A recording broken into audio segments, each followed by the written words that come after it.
আসসালামু আলাইকুম। আপনাদের সামনে কিছু কথা তুলে ধরার জন্য আসলাম, মনে দুঃখ নিয়ে।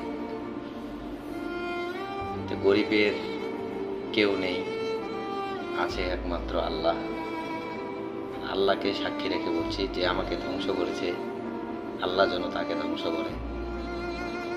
আর কখনোই নিজের লোককে বিশ্বাস করবেন না।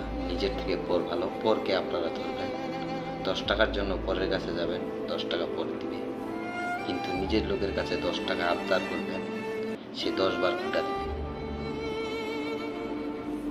বিষয়গুলো মাথায় রাখবেন। আমি যতটা ঠকেছি, বেশি কথা বলবো না। এর আমার 10 টাকা, আমি গরিব, আমি ধার, মাজন, ঋণ, সুদের উপর নিয়ে, কিস্তির উপর নিয়ে তাকে টাকা দিয়েছিলাম। আমার কাছ থেকে এই টাকা খাওয়া তার উচিত হয় নাই।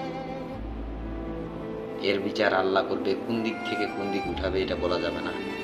ভাই আপনাদেরকে সবাইকে দৃষ্টি আকর্ষণ করে বলছি, আপনারা নিজের লোককে কখনোই বিশ্বাস করবেন না।